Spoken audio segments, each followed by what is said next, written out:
Welcome back, everyone, to Amazing Grace Talk podcast. We are grateful to have a friend of mine here on the show today. Her name is Alexis Foxworth. And hello, Alexis. Hi. Thanks for having me, Erica. Yes, ma'am. Thank you for saying yes to coming on and sharing your journey, your story with us. No problem at all. Yeah. So Alexis and I know each other. We serve together in church. She's actually on staff at Trinity, but we have served alongside each other as we walk over the first time guest VIP people right over to you. And then you hook them up with anything they need for newcomers. So thanks. It's fun working with you. Yep. You too. Yeah. So the reason why we asked Alexis to come on, or that I thought about it would be significant, is number one, the subject we're talking about today, we did not talk about or cover at all in season 1. And something recently happened. And then I'm proud of you for coming on so quickly after one of the things that happened. You're really brave. Thanks. And I know you're going to help a lot of people. I pray so. Yes, that everything. So tell us a little bit about your upbringing, because you've only been in Dallas how long? 3 years. Okay. So I'm originally from Eastern North Carolina. Okay. I was born and raised there. I married my childhood sweetheart, Paul Foxworth Jr. We've been married almost 7 years come December. And he's so cute. Yeah. Such a good husband. Yeah, he is. And we have one little boy. He'll be 5 next month. Yeah. Landon Foxworth. And I think that's where our story begins. Okay. Yeah. Okay. So he's almost 5. Yeah, he'll be 5 August 31st. Okay. Yeah. So Alexis, so that was your first pregnancy. Yes. Right? Yes, okay. It was. So first pregnancy, Alexis is going to tell us about what happened, that he was a preemie. Yes. Right? Yeah. So start with that. So it wasn't like your normal, like, okay, we're going to put her into labor. Mm-hmm. It was an emergency room visit that they thought they would hospitalize me. Okay. And then we would proceed to give birth later. How far along were you? 24 weeks. Sorry if you said that. I didn't hear it. No, you're 24 fine. weeks. Okay. So I delivered Landon within like 15 minutes. Yeah. He was 1 pound, 11 ounces. I didn't get to hold him. It was immediately, he was going to go to be airlifted to a different hospital, and I was discharged to meet him there. Yeah. What was that like? It was shocking, very new, especially since I was a first-time mom, I haven't had another kid before him. So it was like, okay, is this normal? Is this not normal? What's going on? Kind of ordeal. We stayed in the hospital for about a year and a half, and went through several trials, is what I'll say. That's a year and a half. That's unbelievable to me, because I have a close friend that had a child at 1 pound, 10 ounces. I think he was in for 4 months. Wow. But a year and a half. Yes, a year and a half. Why? Tell us about his challenges and why that was so long. So his lungs were very immature. He was on a ventilator for quite a while. And then we discovered he had an issue with his heart where his blood wasn't being oxygenated. Okay. So it interfered with his breathing. So we did open heart surgery. They tried to wean him off the ventilator. And Paul and I would pray. Yeah. Like, okay, we know you're going to pull us through.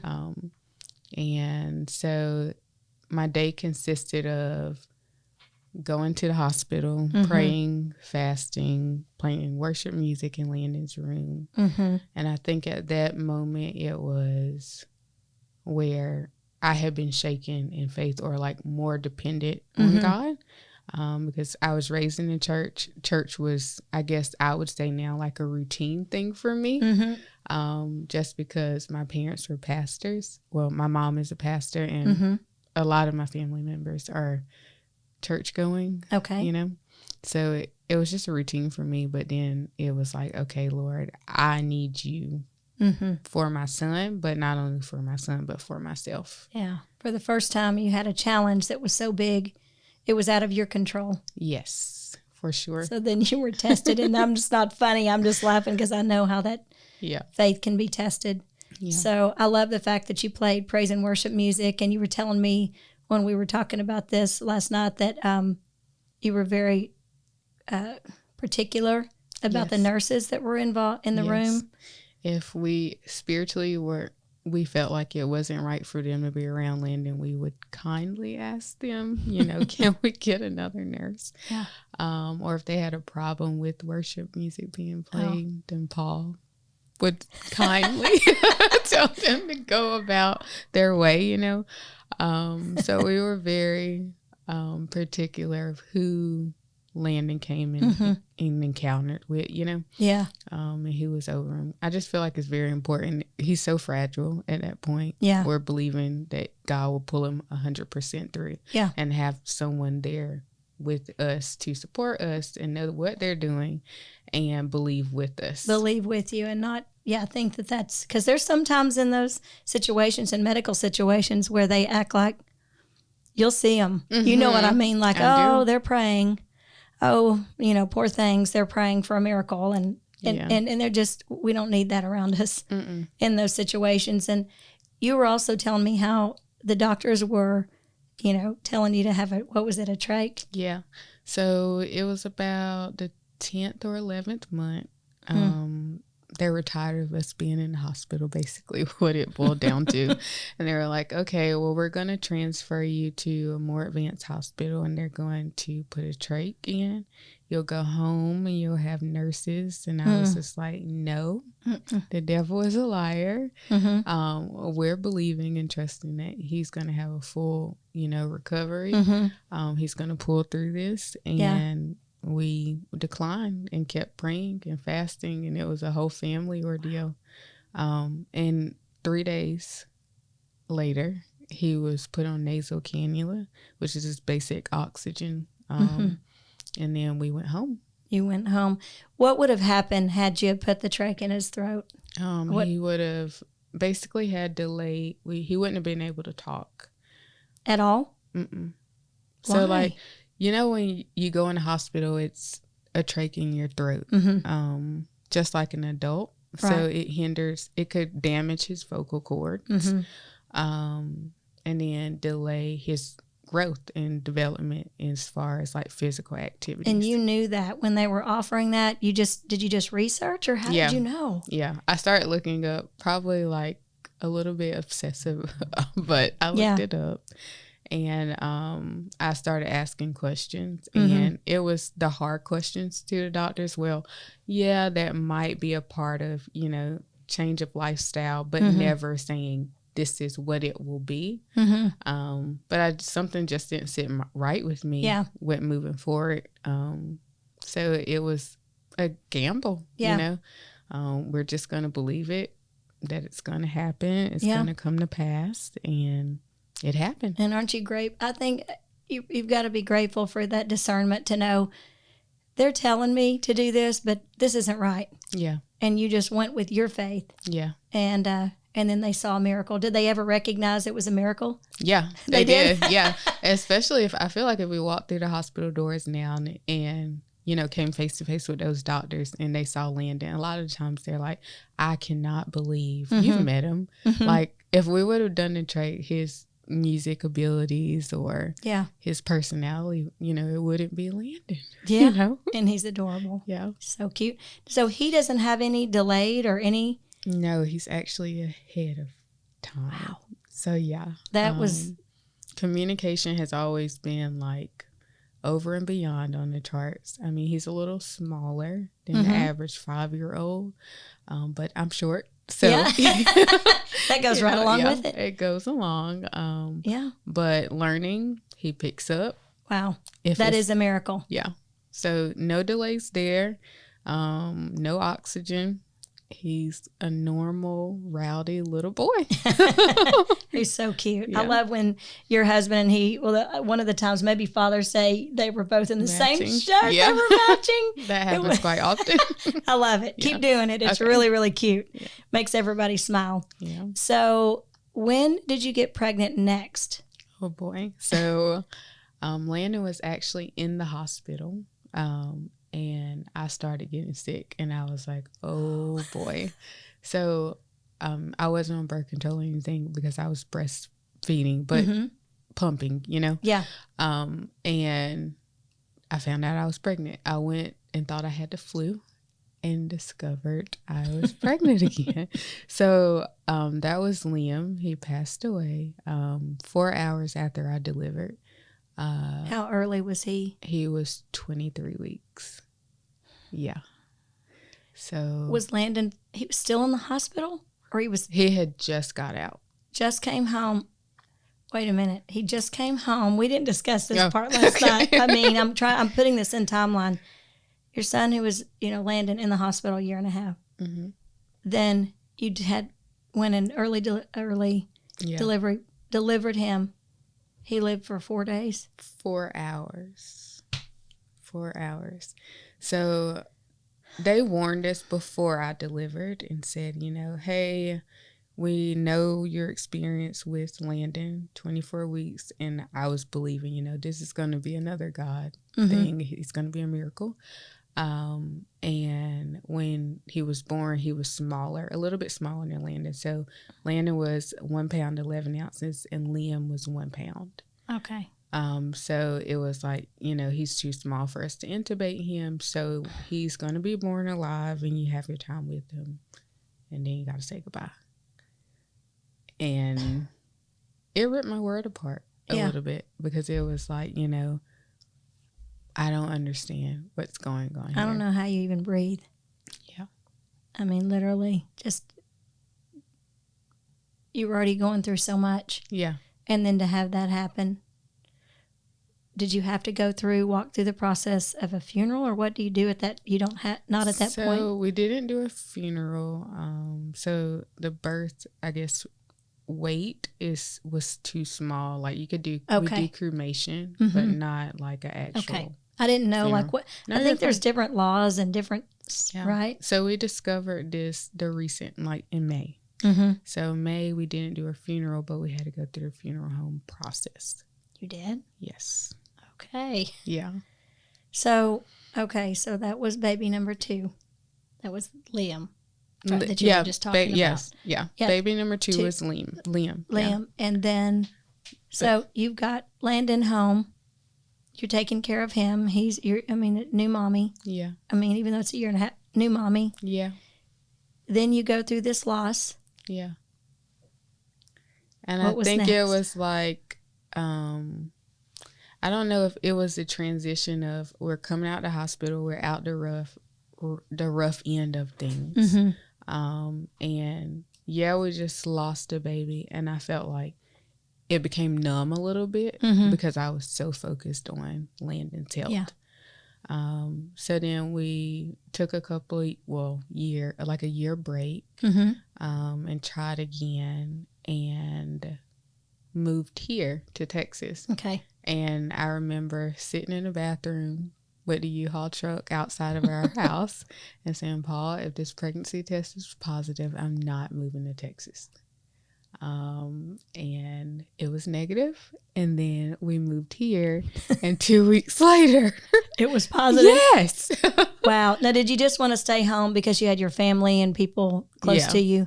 Yeah. Especially if, like, at that point, you don't know what you're going to go through. Like, you had a premature birth. I had lost the baby. So I'm like, I need support if I'm going to be pregnant again. Must have really been meant to be that you come to Texas because that happened. Yeah. So then 2 weeks later, and you're already here. Yeah, we're already here. But, as a woman, your body feels a little off. So something's not right. So once we got here, 2 weeks in, it was a positive pregnancy test again. My dad lives here, and my stepmom. And so I had the support of them, and of course, Paul. So we went through, and it was more advanced doctors here. I would say so. Yeah. So we went through that process, and I had a cervical cerclage done. Okay. And went into the doctor's office for a 23-week checkup again, and no heartbeat.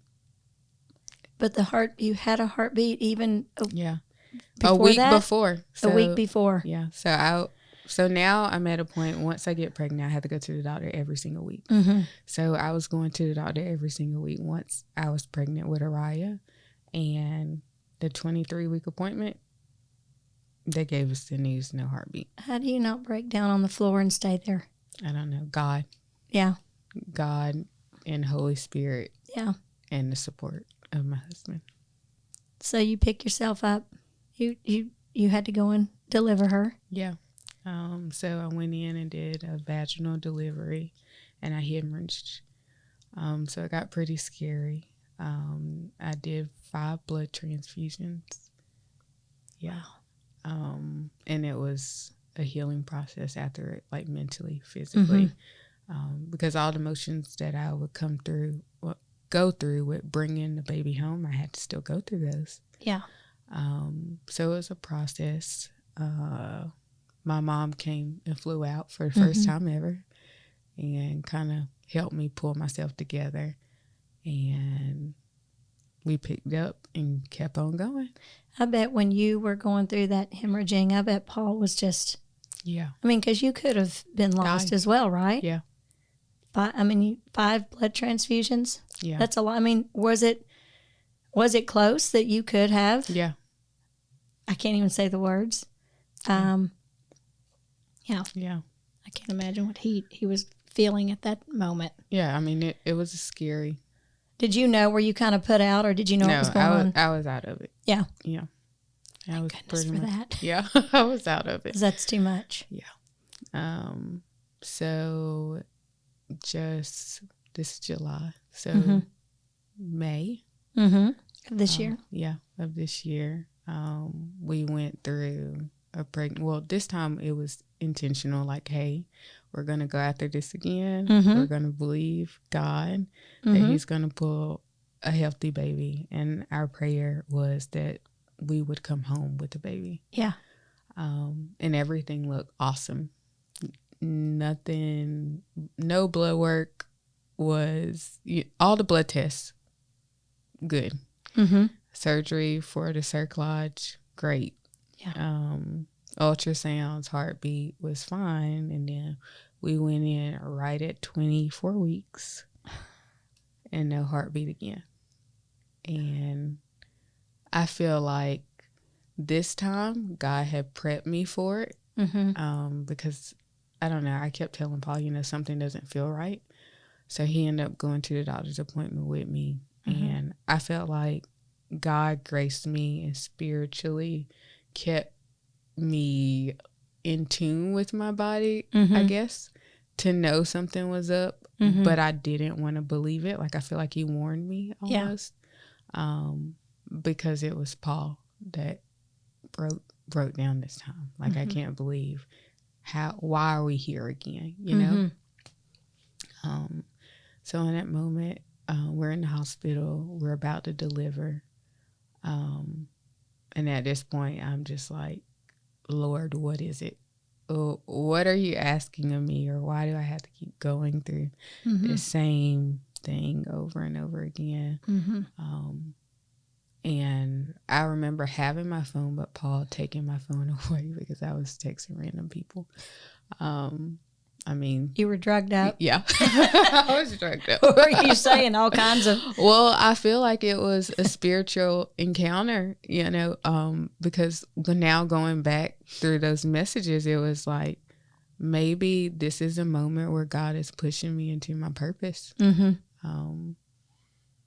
Because we've gone through this You're so like, many but times. why do I have to go through the pain? Yeah, why do I have to be hurt to help? Or why does it have to be this way? I know. I don't know that that's a question we will ever on this side of heaven understand. Do you? Yeah. I mean, because the ministry that before the podcast and starting Amazing Grace Retreats and helping other women with unforgiveness and kind of what happens when you don't forgive, because that's something I had to go through, which was a nightmare. Yeah. Unforgiveness and codependency and dealing with a spouse that was alcoholic. I'm just saying all those things. It's like you look back and you're going, I mean, I'm not comparing a thing to what you went through. I'm just saying that whatever it is in our life that we struggle through, I guess we can go one way. Yeah. Of you could have gone, I mean, which is all normal. Why me? For me, God, why? And turned against the church, against God, then mad at God, which even if you had those feelings, that's normal. Yeah. I would say I was mad at God. Yeah. I was. Yeah. But I feel like the foundation that was instilled in me, it couldn't allow me to stray away. So I was mad, but it was like Landon being mad at me, but he'll come back, you know, and say, I'm sorry, Mommy. Yeah. I forgive you. Well, what do we do from here, you know? So it was that moment with me and God. And the way I get through this is knowing, okay, if I stay spiritually grounded, I continue to live the way that God wants me to live, and walk in the purpose that he has for me, then I'll see my babies one day. Yeah. Yeah. Yeah. Yeah. Oh, that made me excited. Yeah. Yes. Oh my gosh. But just to be able to have that attitude is a huge blessing. And I mean, aren't you just grateful for your background of having that just foundation, like you said, because had you have not, it's so easy. And I'm not saying people can't have that same supporter, but if you don't have that, it's a helping hand to help come along, to kind of steer you back to the right way. Yeah. And I know you're grateful for that, because I can't even, again, people can go one way or the other. Yeah. But I love that you're taking this to maybe in the future serve others, help others. You were talking about, well, I was going to go on to something else, but I wanted to come back to, for people that, of course, people that have been through something similar to this, of how it was tough this last time. Because of Landon. Yeah. And he was old enough to know you were going to bring home a baby. Yeah, and he was very excited. So obviously it was a boy. His name was Lorenzo. And we kept him in the loop, ultrasound pictures, videos, the whole step. Yeah. Every week by week, praying, celebrating. Every Friday was a cake. Are you serious? Yeah. Because we got through another week. Yeah. So he was anticipating, bringing his little baby brother home. So going to the doctor's appointment, learning that there was no heartbeat, we were going to have to deliver. It was not only delivering our unborn son, not unborn, but our son that had passed away already, but also delivering the news to Landon that, he's not going to come home, and explaining why. So how did you explain why? How did that go? We didn't sugarcoat it. We basically told him, hey, Landon, your brother died, / passed away, and he's not going to be able to come home.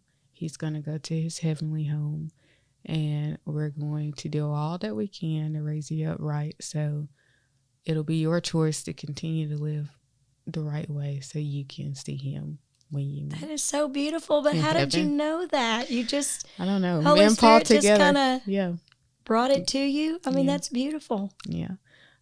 So we told him. He was, sad, cried. We still have to deal with, just Monday, him saying, well, why did my baby brother have to die? And I just have to keep, saying, Landon, he passed away. God wanted him in heaven. And yeah. Yeah, because not only are you giving him support, then you and your husband offering support to each other, and then dealing with your own emotions. Yeah. You're a warrior. Oh, thanks. Really. Yeah. I can't even imagine walking in your shoes. Yeah. Now, did he know about the others, about his other brother and sister, or was he just too young? He was too young. Too young.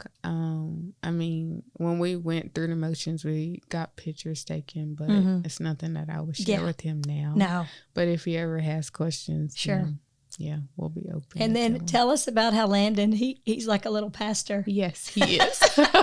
So I thank God that we went the route that we did. Yeah. He loves music. He calls himself Pastor Rookie. He, on a daily basis, goes to his playroom and plays chapel thanks to Kia Ministries at Trinity Church. So we'll see what God has in store for him. Maybe it was all that praise and worship music. Yeah, I really do believe it. Yeah. Yeah. I mean, it was there for him. He's like, hey, this is what I do. And he's not shy. I mean, he stood up in front of thousands already, you know? Yes. Yeah. Like he'll jump on stage, you know, at church or when we were attending Social Dallas and during praise and worship. And he's just ready. Yeah. Ready all the time. Yeah. He's ready for a show anytime, any day. That's adorable. Yeah. Oh, my goodness. So one other question I wanted to ask you is your husband, Paul, and you, have there been, I mean, y'all are such a strong couple, but there has to just be, how do you stay? There connected? Has to be, yes. So dealing with your own and then together as a couple. Yeah, I think for me, so I've known Paul since I was in 3rd grade. Mm-hmm. So I love it. It was one of those things where we met. I didn't like him. He started getting cute. So gave him a chance kind of ordeal.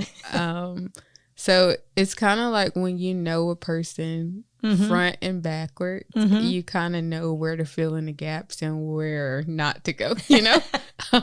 So he's done very well at knowing how to adapt and support me through it all. And I kind of have to, you know, give him credit. Like, I think he's held me up for so long going through the situations, and then there's times where I have to hold him up as well. Yeah. So it can't be a selfish game. Yeah. Prayer together, and really open communication with each other of how are you feeling. Like, I don't have an attitude towards you today. I'm just in my emotions today. Yeah. You know? Oh, that's really good. Yeah. But also a blessing that you guys have the relationship with God that you do, because I mean, let's face it, so many people don't. And that's probably why you see a lot of divorces in that situation, because people, their emotions, like you said, it's not really directed toward you, but they don't know how to articulate that. Yeah. So we've seen divorces. We've seen a chat, like the neighbors in our, when we were staying in the Ronald McDonald house. Yeah. Babies pass away, marriages tear apart.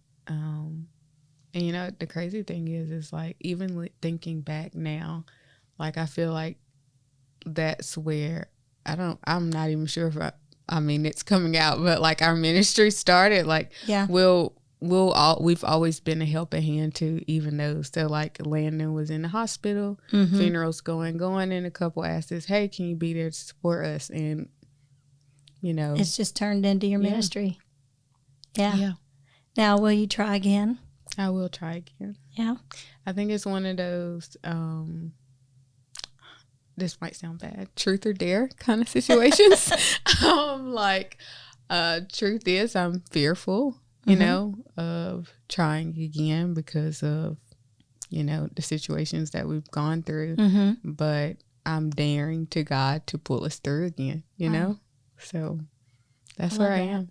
But we're going to take a break. Yeah. Enjoy Landon for a while, let my body heal. Good, because that was only, how long ago? A few months? Yeah, May. End of May is when it happened. Oh. Yeah. Yeah. You did say May, but I think, I don't know what I was thinking with that timeline, because it is just July. Yeah.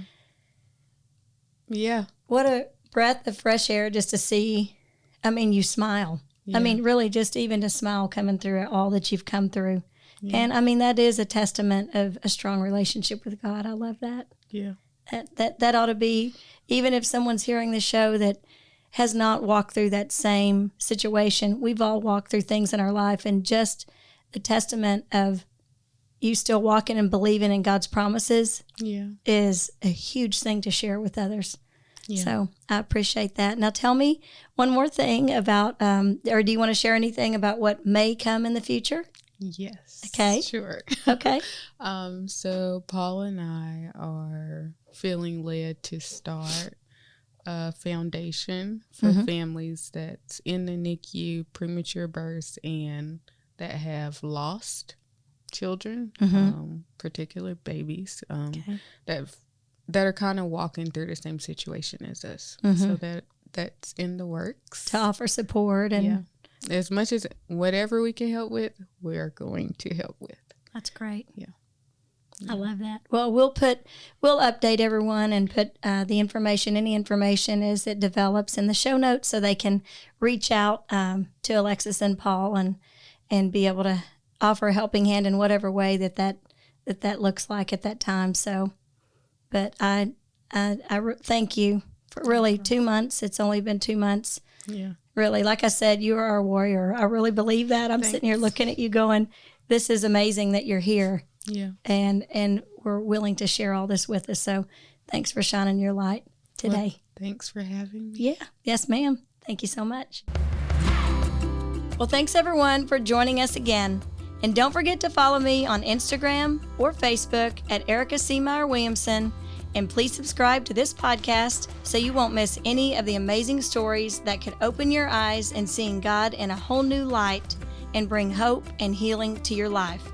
If you would like to be considered as a guest on our show, please email me at ericacmeyer@gmail.com and share a little of your story. If you have enjoyed these podcasts and would like to be one of our awesome supporters, please click the Patreon link in the show notes to sign up for monthly support or a one-time donation. We thank you all for your generous support. And last but not least, we would be so honored if you would write a good review, subscribe to the show, and share this podcast on your social media.